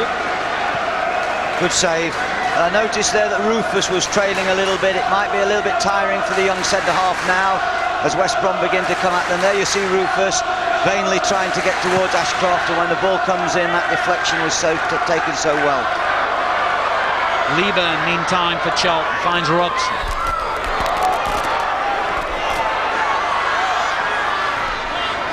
Well, he was trying to get it back to Leaburn, but has conceded possession, goal kick.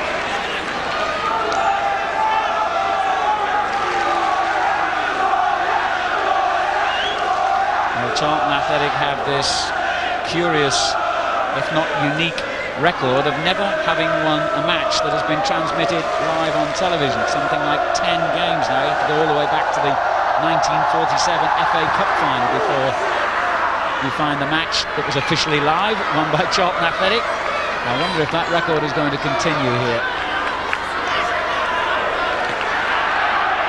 In front of their biggest crowd of the season. Leaburn looking for Grant. That's a foul, surely. Free kick given.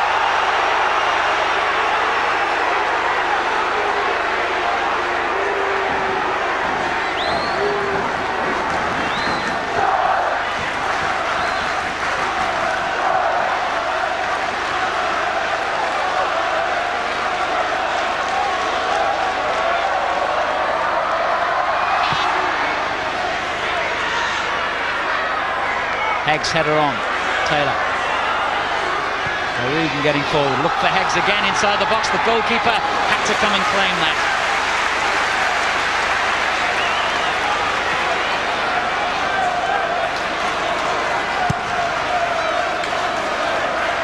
Leaburn has knocked it straight to O'Regan. And again. Taylor, good ball. The substitute tries the shot, which maybe was not the wisest thing to do there, and I think that's what his teammates are telling him. They had quite a lot of players forward then, West Brom. It's interesting though that in the first half Walsh and Pardew dominated the midfield. In the second period, as they've tied a little bit, and West Brom have substituted the Phelan, and they look a little bit livelier at the moment, and they look as though they're a little bit fitter.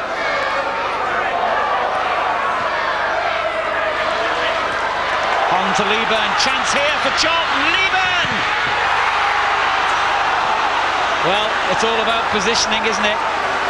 And Parsley took up the perfect position to get Leaburn's, it has to be said, rather tame effort away from his own goal line. And the defender then read the danger immaculately.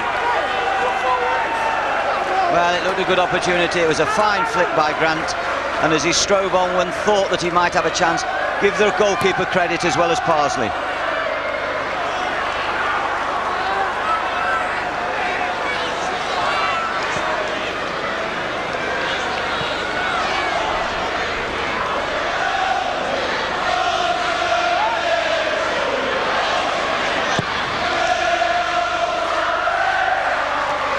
Newton winning it back for Charlton.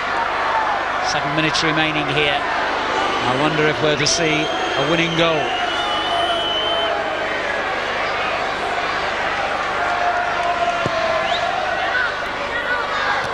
Good header away by Rufus. Leaburn was possibly the best chance to get a winner yet. Taylor given offside. That looked a dubious one to me. I thought he timed that run well, but the linesman didn't.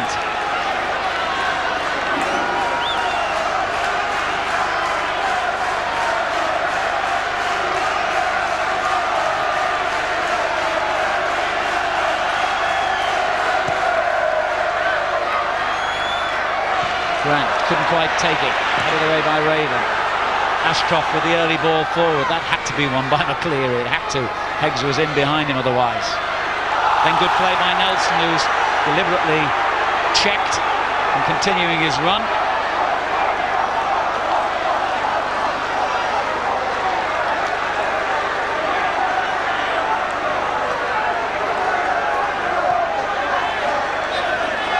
Well, whichever way you look at it, that one indirect. That's the verdict for the free kick.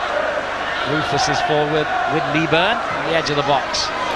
And it's Leaburn who managed to head it across. Taylor then headed it away. Every time it goes into that penalty area, all the Charlton fans behind the goal shout handball, regardless of where it hits an opposition player. The referee has been unswayed. McLeary forward for this late corner. And got the header onto it. And that's a great one-handed save by Naylor. He made that look so easy. I'm sure it wasn't. Well, both goalkeepers have come out with credit this afternoon. There we see that cross, a lovely flick on, I think it was McLeary, and then we see the second header. Terrific save, got across the box like a flash. Might have actually come off the West Brom man as well, I think, that one.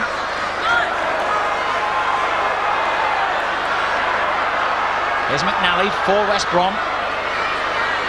Into the last 5 minutes, 1-1. And an exciting finish guaranteed here as both teams still continue to look for a winner. Raven for Albion. Newton's interception to Robson.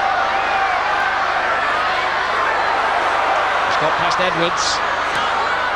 And it goes forward to Grant. Leaburn in a good position in the box here. There's a good tackle. And the inevitable cry of penalty from the fans behind the goal again. Here's Newton. Sets it up for Walsh. Stinging shot by Colin Walsh, but it went wide.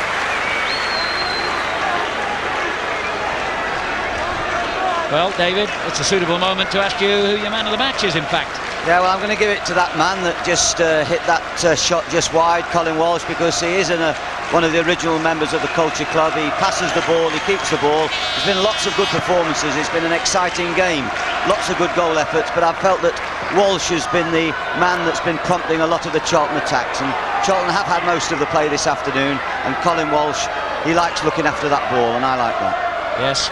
Groomed well, of course, 8 seasons as a Nottingham Forest player, where his great hero, I know, was John Robertson, that wonderful Scottish left winger in the Forest glory days.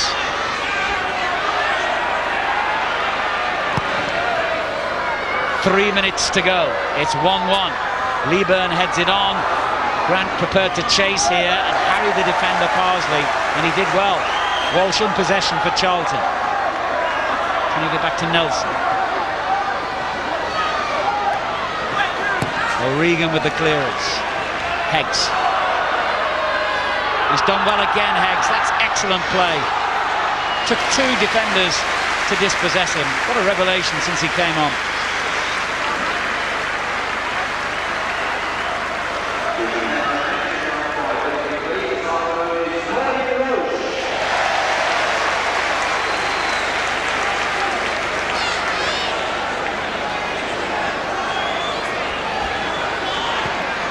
Good football by West Brom in the opposition half. Can they force something in the penalty box though, as time is beginning to run out for a winner?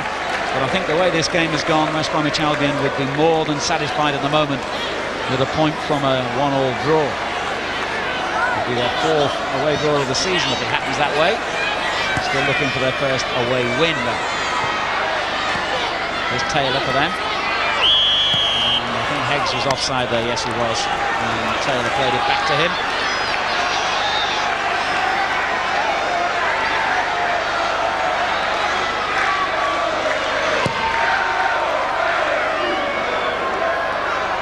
Knocked away by Mardon. Good solid game he's had at the back for West Brom today.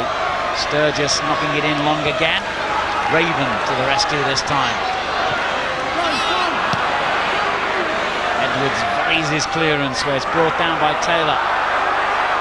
Gets it back again from McNally. Heggs.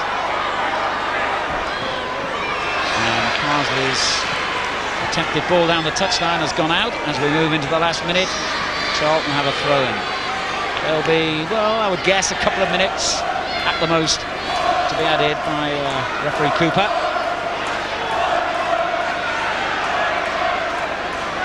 Leaburn knocks it on to Grant. Raven across to cover. Walsh. Good play as he finds Nelson down the left touchline. It's all come down that side. Cross was too deep.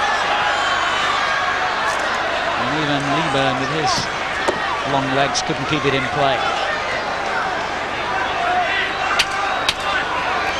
I think Leaburn's done pretty well today, considering he's been out all of the season. He's been a threat all afternoon. He's been difficult for them to handle. But credit to the Albion 2 central defenders. As the game went on, they got better defending in their box.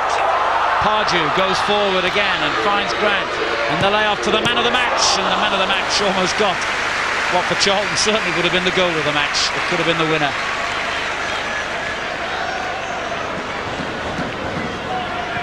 Stoppage time we're on now then.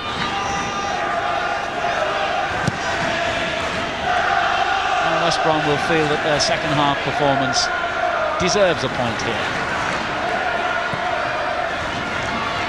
Heggs turning it on. Taylor slipped at the vital moment. Rufus didn't, but Joel. Now Newton. Robson.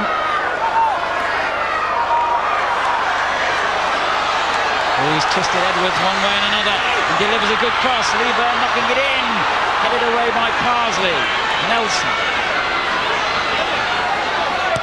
And O'Regan clears the danger. And suddenly it's West Brom back in possession. He did brilliantly there, Bob Taylor. Heggs to his right and he finds him.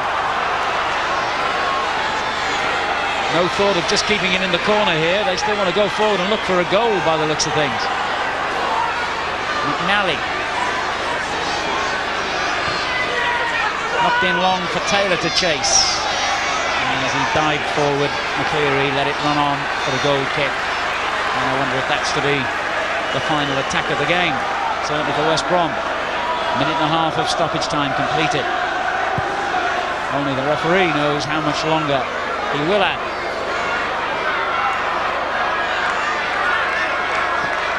Over the head of Ashcroft to Newton. Now Robson. Back it goes to young Newton. Forward again by him. A good ball into the box too. Pardew couldn't make room for the cross though. Ashcroft clears his lines again. It's been in the balance right to the final few seconds this game. It still is as McLeary pumps one goalwards. Edwards gets it away. Now Ashcroft. Well, I think both teams have thoroughly entertained this afternoon. There's been no bad fouling. They haven't looked to play an offside game. Both keepers have been busy. And right to the end, Stuart Naylor is kept busy. And that is the end, literally. So Charlton Athletics live TV jinx, I'm afraid for them, continues. They still haven't won a match in front of the live cameras. It looked for a long time as though Kim Grant's goal was going to do it for them. But West Bromwich Albion's second half performance, for my money, merited a share of the spoils. Bob Taylor getting the equalising goal for them, and indeed Ashcroft had a couple of opportunities with headers to even win the game for them. Charlton had their chances to go on and win it as well, and all in all, over the 90 minutes, I think a draw about the right result. So the final score at the Valley here in South London: Charlton Athletic 1, West Bromwich Albion 1.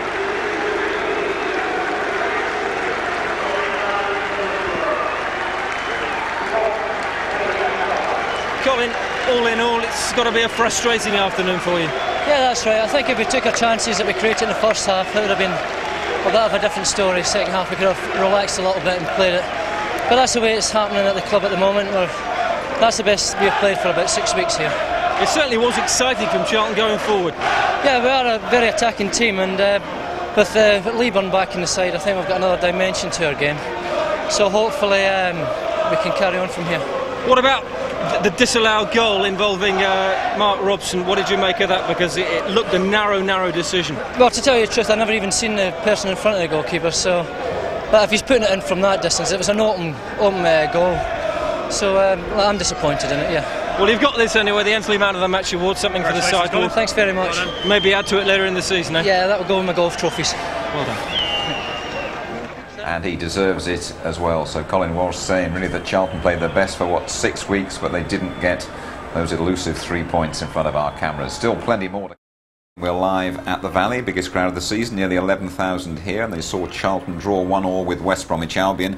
I would think many of them going home in the London night now, David Pleat, wondering about an offside goal that would have made it 2-0 and would probably have won the game for Charlton. Your initial reaction, I know, was that it should have stood. If we look at it again now, I think in hindsight we might just see the ref got it right. Yes, well, for sure, initial reaction that Charlton was unfortunate, because I thought Robson struck it particularly well. I must have felt very aggrieved when it was ruled out. But of course, hindsight and the benefit of replays, we can look again, and Mr. Legg, the linesman, was absolutely spot on, because apart from the possibility of interfering in the vision of the goalkeeper there, as he strikes the ball, there is only one defender, indeed the goalkeeper, between the ball and the goal. Definitely offside, probably interfering with the keeper, Naylor's vision as well. And the West Bromwich Albion keeper played really well, didn't he? But as the crowd were debating that, and as they were all buzzing, West Bromwich Albion really made Charlton pay for those chances they missed in the first half. Yeah, they came back quite well, Albion. I was quite impressed with the way they resisted, because in the first half, Leaburn and Grant were in charge in that penalty box, and as the game went on, Albion showed some resilience, and Buckley will be pleased with that. The substitute Heggs came on, and Bob Taylor is a real class act, isn't he, the striker? Yeah, that was a clever reverse ball that played Skeggs in and Heggs in, and when he played the ball back, it was a first-class volley by Taylor. He's got very clean feet. The young man, I think he was playing with Leicester United, was the last club he had before West Brom picked him up. But he certainly did well, and it was a clever ball. All the Charlton players running back in self-preservation towards the line, and it was laid back behind them all for the onrushing Taylor. Good clean finish. Well, before the match, Alan Kirbishley was telling us he was taking a chance with Carl Leaburn's fitness, and Carl had a really clear chance to win it towards the end, David. Yes, once again, they reversed the roles there. It was Grant putting Leaburn in, once again anticipating past that defender. We saw it 2 or 3 times in the game, and as the ball just dropped down, the goalkeeper did a very good block, and Parsley got back into a very good defensive position. I have to say that Leaburn did well for his first game back today. He's a handful. But in the end, probably, David, I would think 1-1, a fair result, bearing in mind that Charlton had the better of the first half and West Brom came on strong. Thanks very much indeed for joining us. Good game today, hardly any incidents, no bookings anyway, but still that television jinx continues. Bye-bye.